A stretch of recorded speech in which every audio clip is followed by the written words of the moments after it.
Oh, hey guys, how's it going? This and that. You're right, okay. So that's right, guys. Today we got to talk about this guy, Tucker. That's his name. He's an adult. He's an adult man, that's his name. He's not a Jack Russell Terrier that lives in the suburbs. For me, I loved him in Pretty in Pink, Weekend at Bernie's. My producer's telling me something. What's that? Oh, that's Andrew McCarthy. And I think you're thinking of the Beatles guy, Paul McCarthy. Paul McCarthy and John Lemon.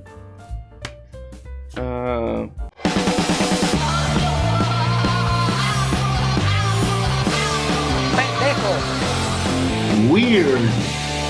Oh. Good evening and welcome to Tucker Carlson Tonight. One of the hallmarks of people who are telling the truth, in case you were wondering how to tell the difference, I was. is that people who are telling the truth are calm.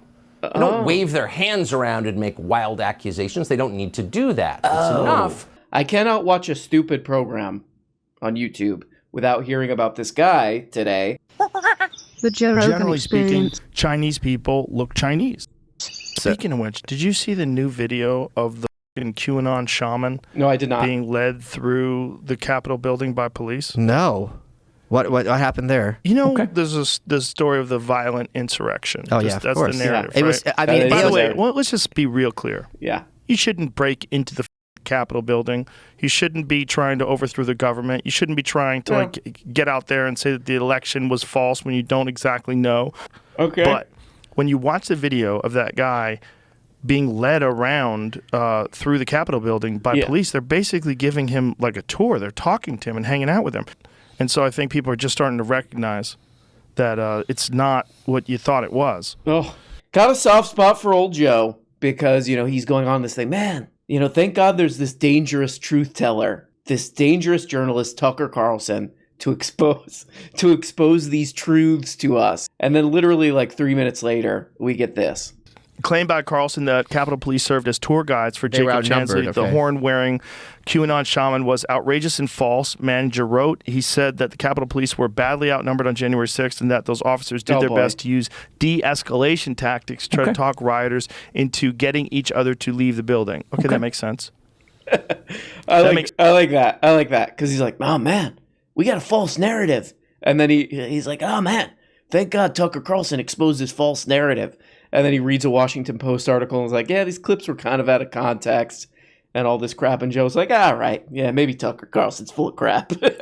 He's just on air figuring it out. It's fine. So this is the big media story of the day, of the week or whatever. And it's hard to figure out for me what the they're talking about exactly. They show this guy walking around. The cops are following this guy around, I guess they're like, oh, look, he's not murdering the cops. So he pleaded guilty.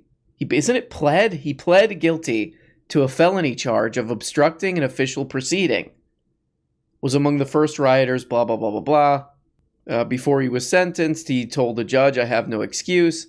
No excuses whatsoever. My behavior is indefensible. Yeah, so he got charged with interrupting an official proceeding, felony charge.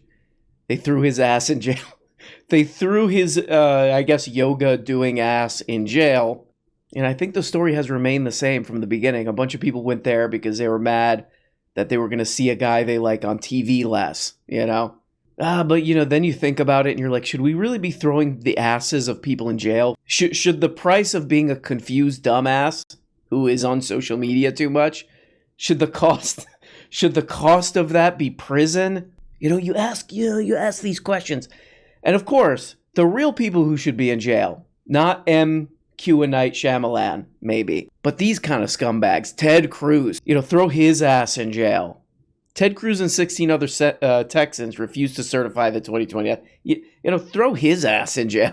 Throw Tucker in jail. Throw Tucker's khakied ass in jail. Throw Tim Pool in jail. Throw Ben Shapiro in jail. Throw the people who profit off of that guy in jail. And remember, this is a man who had tremendous intelligence. Okay. Very gentle. Right. Very articulate. Who was diagnosed 15 years earlier by the government with a mental health issue. Right. So pretty amazing that he got Jeff Goldblum, maybe Jeff Goldblum's dad, Jeff Oldblum, because he looks a little bit older, but that's okay. Yeah, but that's pretty plausible. He's a mentally ill guy who people like Tucker tricked. And so do a prisoner swap. Throw Tucker's khakied ass, make him wear an orange bow tie, throw his ass in prison. I agree. You wouldn't know it from watching the news media, but Donald Trump is running for president again. Oh, wow. Put him in prison first, which of course their plan. And he's saying things that are really interesting, not rehashes at all. In fact, he's come out with a bunch of proposals that were so interesting that we thought we would bring them to you. We've asked Fox's Kevin Corke flushing toilets to bring us the story. Amazing. Hey, Kevin. Okay, let's hear about it. Here we go. What's he gonna do? Let's hear about it. Platform Truth Social today. Yeah. Okay. He said the American future would be much, much brighter with him at the helm. Right. With, quote, brand new cities, another baby boom, and a push to develop flying cars. Oh, cool. That sounds pretty cool. I want to hear that pitch, We're going to get these cars. We're going to get these cars. You look at the car. You look at the car. You look at that car. You look at that car. It's like the Fifth Element. It's like the cars in the Fifth Element. Chris Tucker was in that movie. You look at the car. It flies off into the sunset, and you say, bye-bye. Sorry, that part had nothing to do with what I was talking about. It's just, I just thought that was funny. It is sort of disgusting to hear a leech, a parasite like Tucker Carlson talk, act like he's standing up for this guy. Because Tucker Carlson, of course, this is cliche at this point, but Tucker Carlson and all these other kind of mainstream corporate media guys are definitely part of the reason why politics is so stupid. Okay, yeah, so anyway, Tuckster's the man of the hour in the media right now because of his documentary. But it's kind of funny because at the same time, there's a ton of these stories in the media where it's like publishing texts, private texts from Tucker Carlson because he's in this lawsuit where he's like, I don't even like Trump. Hope this guy can go away because I don't want to do this anymore. Along with, of course, hey, we know we're lying about this election stuff, but these people got to hear it. It's funny because it's weird. It's this rich guy, getting these huge ratings. He's one of the most famous people in the country, maybe in the world. And he's just totally audience captured. He doesn't want to say this stuff, but he knows he's got to lie to the asses of these people. But yeah, it's proven beyond really any shadow of a doubt. This guy's sipping his little martinis, just detesting his audience. Oh, these idiots, It's basically all out in the open for anybody who's interested to see one of the funniest media stories, And into that situation, right there, walks one of my favorite characters. He does the John Lemon walk. Into this situation, one of my favorite characters. That's right, live from an abandoned yogurt shop, Glenn Greenwald. Glenn Greenwald. Tonight, yeah, virtually the entirety of the corporate media has spent the last 2 weeks gleefully writing the obituary of Fox News and its primetime hosts. Yeah, Fox News is corporate media. Corporate media is really giving Fox, which is, I think it's run by the DSA or something. Especially the nation's most watched cable news host, Tucker Carlson. Yeah. They have constructed a narrative which, if true, would be indisputably crippling, if not permanently destructive to their journalistic credibility. Namely, they claim, these Fox hosts, in the weeks following the 2020 election, were promoting and endorsing Trump's accusation that he lost due to widespread voting machine fraud. Okay. All while these same hosts, in private, were ridiculing these same claims and admitting they found them baseless and ridiculous. Yeah. But is there truth to this narrative, one which, incidentally, is based entirely on a legal brief? Yeah. You gotta love Glenn Greenwald. He's like, is this true? Is it true that this guy's been outed as a total fraud? I'm the guy to investigate. Me, Glenn Greenwald, the guy who totally owes pretty much all his career to that very guy who I'm investigating. A totally nonpartisan investigation. So he's reading an Intercept article that's making fun of Tucker Carlson for being exposed like this. And Glenn's going to clap back. Glenn's going to clap back at the ass of this article. Check this out. Hearty guffaw with the demonic force at Saudi golf tournaments. But once we're done pointing and laughing at Carlson, we have to think, this person, by the way, who has no audience, who nobody knows, who has never published a single thing that has made any impact, he's pointing and laughing at Carlson. Yeah. The most watched and influential host on television. Oh, good. And he says, once we're done pointing and laughing at Tucker Carlson. That's pretty relevant, right? That's all I needed to hear, Glenn. Oh, that guy's more famous and more popular? Oh, Case closed, Glenn. Okay, here we go. After like a million minutes, here's Glenn Greenwald's big reveal. He's like, look, I can prove it. I'm a lawyer, and I can prove it that Tucker Carlson was not convincing people that there was fraud. He was actually saying that there wasn't. Okay, here we go. Check this out. But that is something that Tucker Carlson did. Okay. So while nobody can point to him going on the air at this time and endorsing the idea that this election was won by Joe Biden due to fraud, we can watch this segment, as I'm about to show you, in which he did exactly the opposite. Okay. Brings us to the bombshell at the center of today's press conference. That was wow. delivered by former prosecutor Sidney Powell. So we invited Sidney Powell on the show. We would have given her the whole hour. We would have given her the entire week, actually, and listened quietly the whole time at wrapped detention. Okay. That's a big story. Got it? But she never sent us any evidence, despite a lot of requests, polite requests. Not a page. When we kept pressing, she got angry and told us to stop contacting her. When we checked with others around the Trump campaign, people in positions of authority, they told us Powell has never given them any evidence either. Nor did she provide any today at the press conference. Powell did say that electronic voting is dangerous, and she's right. We're with her there. But she never demonstrated that a single actual vote was moved illegitimately by software from one candidate to another. He just got done saying over and over and over that not only did Sidney Powell refuse to provide evidence in support of her theory that Donald Trump is the real winner of the election and Biden won only because millions of votes had been switched. He told his audience she has never provided that evidence to anyone. Oh my God. He said, we would love to have her on our show. We would give her the entire night, in fact, the entire week, because if she has evidence, we would want to hear it. But clearly, she doesn't have that evidence because she refuses to show it to anybody when asked. Now, I'm going to show you the last 51 seconds of this segment. But this was at the peak of this controversy. It was November 19th. Okay, this is just kind of making fun of a bit of a pobrecito, Glenn Greenwald. But he's just the most audience captured guy of them all, maybe. Because he did get his audience entirely from Tucker Carlson.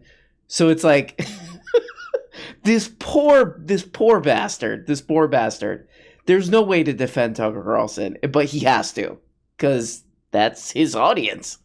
But, you know, Glenn Greenwald went to NYU law school. You know, he was a real lawyer at one point. So I wonder if over at NYU Law School they teach law students how to read basic legal briefs. Because if he did, he would have read this. On November 10th, Carlson's producer told Carlson, many viewers were upset tonight that we didn't cover election fraud. It's all our viewers care about right now. To which Carlson agreed the decision had been a, quote, mistake, unquote. I just hate this S, Tucker Carlson says. And here's the important part for what the video that Glenn Greenwald just showed. But while and this is in the basic legal brief. This is like, you could easily access this. But while Carlson did challenge that lady from the clip that Glenn Greenwald just showed on air on November 20th, Carlson nevertheless invited Mike Lindell, the pillow guy, on air to make the very same claims. In other words, this is the little rat that Tucker Carlson is. He kind of pushed back on the people who he thinks are absolute suckers, his audience, they're also known as. He kind of pushed back doing the segment that Glenn Greenwald just played, and his audience went... So to win them back, he had a guy on days later, a couple weeks later, saying the exact same crap. Oh, Glenn. Oh, poor Glenn. Poor Glenn. He's doing this. He's doing this. I mean, whatever. Glenn Greenwald, he's whatever. Like, I almost feel sorry for him because he's a smart guy. He knows what he's saying, stupid. It's kind of funny because he's talking about a story where a guy was lying to his audience, Tucker Carlson knowingly lying to his audience, but he knew he had to say this stuff to keep that audience. And here's Glenn Greenwald saying, no, that's not the case. But within that, doing the exact same thing. I know I got to defend Tucker Carlson to keep this audience. You know what? Now I just kind of feel sorry for Glenn. You got to get out there, dumb dumb your brain down saying this? You got to get out there and do this? What I am instead interrogating is whether or not the narrative that has been universally adopted by the media, that Tucker Carlson has no journalistic credibility, that's because true. While he was privately expressing skepticism about the voting election theory, the voting fraud theory, he went on his show and endorsed it. Yeah, right. I'm That's asking exactly you right. to look at what he actually said. Right. And ask yourself if that is even viable. If anybody who has an iota of integrity could actually maintain that claim, that Tucker Carlson went on the air. Yeah, an iota. An iota would be nice, Glenn. You know, an iota. If anybody who has an iota of integrity. There we go. An amazing, fun little story about two guys who are just like, what do I got to say to these people? Who are just hostages of their audience, we call them. Well, anyway, guys, thank God this week is over, and it can kiss all of our asses. Have a good weekend, have fun. Maybe you do this, and you do this. And maybe you look at somebody and you say, I love you. Talk to you guys soon, and as always, bye. Oh, hey, guys. Guess what? You're not even getting the whole show. If you want every episode and a whole bunch of other subscribe on Patreon. Subscribe on Patreon for as little as 2 bones. Just click the stupid little link below the video in the comments. See, right there. There you go. Click it, and that, yep.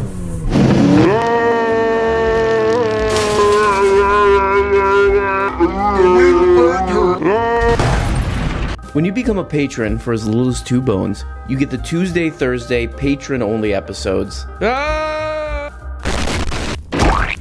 You also get the weekly Book-a-Blega show where we talk about important books. The questions and comments thing where you can ask questions and make comments and all this crap. And the weekly behind-the-scenes show. All for less than the price of a rancid Charleston chew. And for only 25 putrid little dollars, you could become a producer. That's right, support the show and get your name up here. Look at these people. Look at these people. It make the show possible, okay? God. I mean, without these beautiful people, this show goes straight into the dumpster. A rotten, just wet, disgusting dumpster, behind a restaurant. So there's old milk in there. That's where this show ends up without these people. Is that what you want? Okay, I guess it's what you want. I'll just leave. Nope, it's done. It's too late. Okay? Here we go. Here's the dump truck. Here's the dump truck come to pick up the show. This is what would happen with no producers. Thank you.